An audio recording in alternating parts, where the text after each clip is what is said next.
J'avais prévu cette semaine de sortir une vidéo sur le projet 333 et le tri de mon dressing.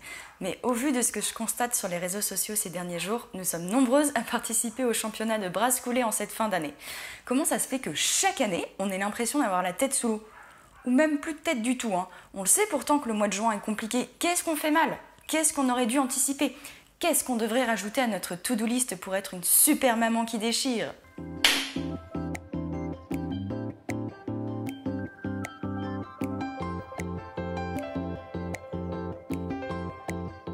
Bonjour, moi c'est Soraya. En chemin avec moi, ce sont les aventures d'une famille nombreuse, vraiment pas parfaite, vers plus de simplicité au quotidien. Ici on parle de tri, d'organisation, de minimalisme, mais aussi des difficultés de la vie. Bref, on avance ensemble, un jour à la fois. N'hésitez pas à rejoindre l'aventure en vous abonnant. Alors, je vais vous décevoir, je n'ai personnellement pas du tout envie d'être une maman qui déchire. Et oui, je veux être une maman à l'écoute du bon Dieu, au service de mon mari et de mes enfants, un élément de stabilité et de douceur dans mon foyer. Notez bien que douceur ne veut pas dire mollesse et que stabilité ne veut pas dire intransigeant. Mais gardons bien en tête ce qu'on désire pour nos familles, même et surtout en ces semaines tellement chargées qu'on pourrait être tenté de courir partout comme un poulet sans tête. J'aime bien cette image. Déjà qu'à la base, un poulet, ça n'a pas l'air franchement intelligent, mais alors sans tête, vous voyez? Enfin, bref. Comment survivre à cette fin d'année? Il faut dire qu'on commençait à peine à reprendre notre souffle après 2 ans super bizarres, soyons honnêtes. Et tout d'un coup, c'est comme si on voulait à tout prix rattraper le soi-disant temps perdu.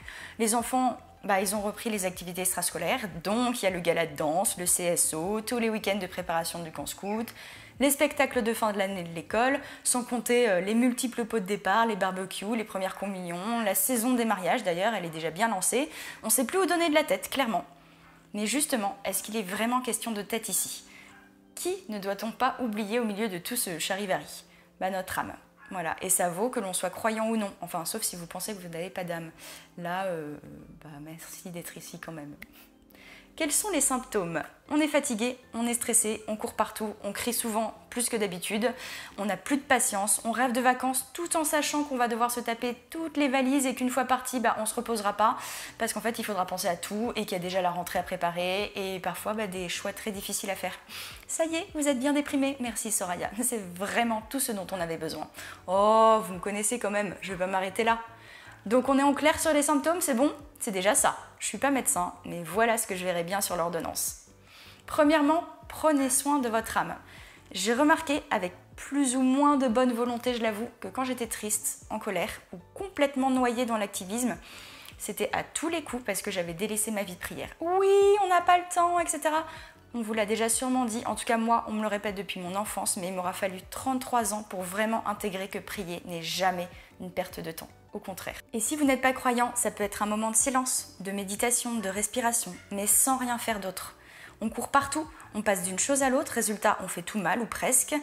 Ça nous laisse parfois un goût amer dans la bouche parce que pour arriver au résultat et à notre objectif, on a hurlé sur nos enfants, on s'est disputé avec notre mari, on a passé notre temps à grignoter des cochonneries. Stop! On arrête là, ça sert à rien, on respire un grand coup, on ferme la porte de sa chambre et on ferme les yeux, parfois même on pleure. Et c'est pas grave, ça fait du bien et on a le droit de tout déposer et de tout lâcher. Si vous le pouvez, commencez votre journée par ce temps de silence. Oui, je sais, les matinées c'est déjà la course, je reparlerai de mon Miracle Morning et sans en faire un absolu, je vous promets que ça m'a changé la vie. On ne perd jamais le temps qu'on a passé à prier, il nous est rendu au centuple tout simplement parce qu'on réaffirme nos priorités. Je vais vous lire un passage du livre que je suis en train de lire en ce moment et qui m'a fait un bien fou. Il est issu de La foi en famille de Christine Ponsard et il a été publié dans les familles chrétiennes. Dieu ne nous demande jamais qu'une seule chose à la fois. Quand notre vie est agitée, avec un emploi du temps quotidien qui s'étalerait aisément sur 48 heures, je sais que ça vous parle, ce n'est pas que nos journées sont trop courtes, mais que nous nous sommes mis 2 fois trop d'obligations sur les bras. Et si nous nous surchargeons ainsi, c'est presque toujours parce que nous ne faisons pas confiance à Dieu. Pas vraiment. Apprenons-leur que lorsqu'on a fait ce qu'on a pu, on a fait ce qui suffit. Et que s'inquiéter de ce qui reste à faire est un manque de confiance. Apprenons-leur, et d'abord par l'exemple, la signification profonde du service. Servir, ce n'est pas faire, c'est être. Être serviteur, c'est-à-dire pauvre, disponible et obéissant, comme le Christ sur la croix. Alors deuxième point, réaffirmer ses priorités. Et justement, ces priorités, quelles sont-elles? Elles sont différentes pour tout le monde, mais il faut que vous soyez au clair là-dessus. Et il faut se le redire souvent. Peut-être se mettre un post-it sur son miroir de salle de bain, un fond d'écran sur son ordinateur, des rappels sur son téléphone. Tous les soirs, on rappelle bien à nos enfants de se brosser les dents. Bon bah, notre téléphone peut se charger de nous rappeler de prendre soin de nos priorités. En ce qui nous concerne, le bon Dieu, la famille, le devoir d'État. Peut-être prendre le temps d'en parler en couple, ou si on est parent célibataire, faire un petit dîner sympa et en discuter avec ses enfants, ou avec un prêtre ou une marraine. Après tout, c'est bien beau de se dire chrétien, mais est-ce que notre vie est alignée avec cette conviction? Et vous me direz, c'est quoi le rapport avec le minimalisme? Eh bien, tout en fait. Je vous ai déjà dit dans ma vidéo de présentation que pour moi, le minimalisme, c'est une vertu évangélique. Dans nos sociétés occidentales, on croule sous le bruit, sous les affaires, sous les obligations, sous les amis Facebook. Mais demain, si on venait à mourir, ou si un de nos enfants se trouvait gravement malade, est-ce que tout ça, ça semblerait si important?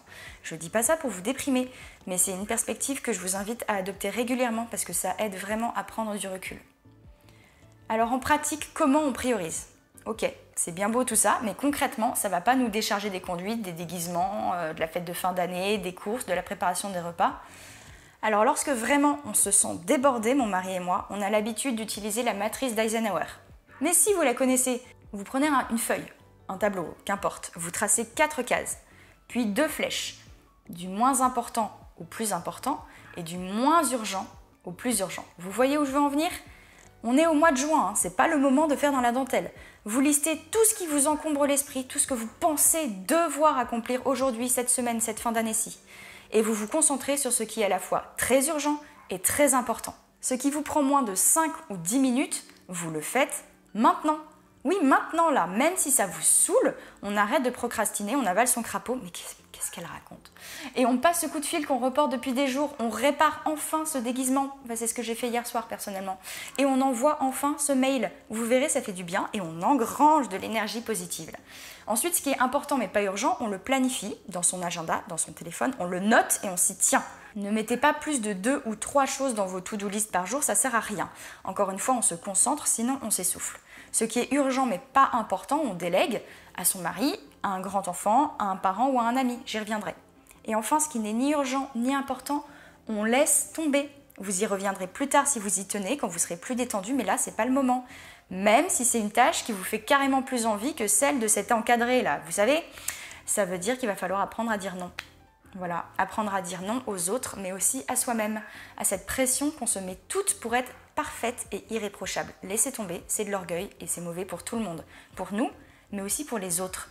Parce que voir des proches me dire en toute simplicité, je suis désolée, mais là, c'est pas possible, je vais devoir dire non. Ok, au début, ça fait bizarre, mais en fait, waouh!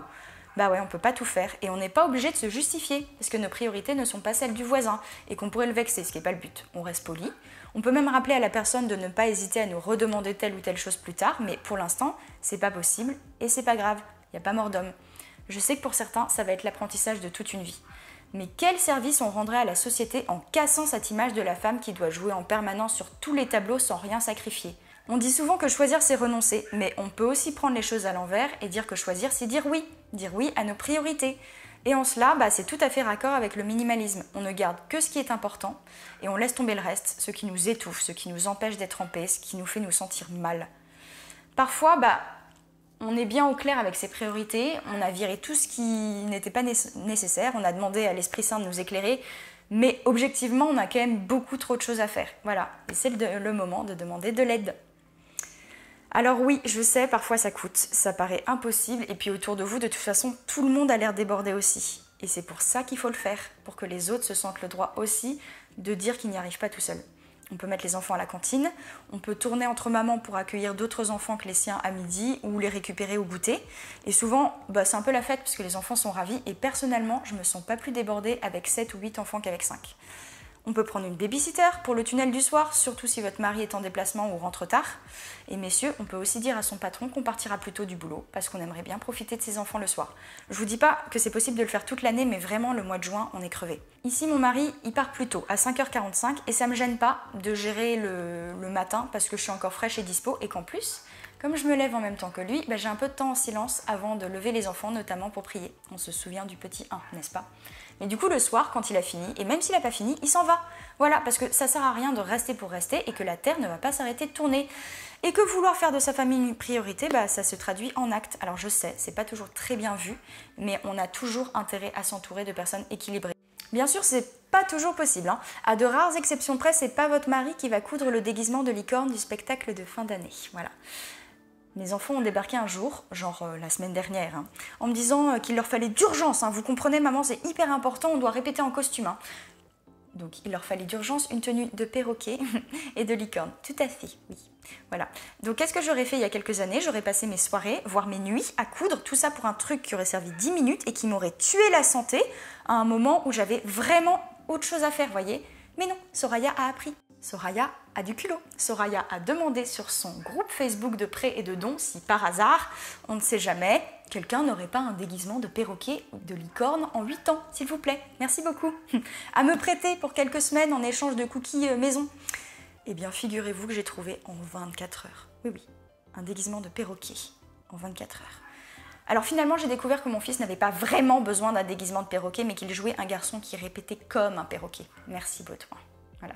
Par contre, j'ai bien récupéré le déguisement de licorne et la dame était adorable et ma fille est ravie et mes nuits vous remercient. Après, si vous aimez ça, faire des déguisements, mais trop bien, allez-y. Mais encore une fois, soyez clairs sur vos priorités. Si pour vous, coudre, c'est à la fois votre langage de l'amour pour vos enfants et une façon de vous détendre, mais foncez.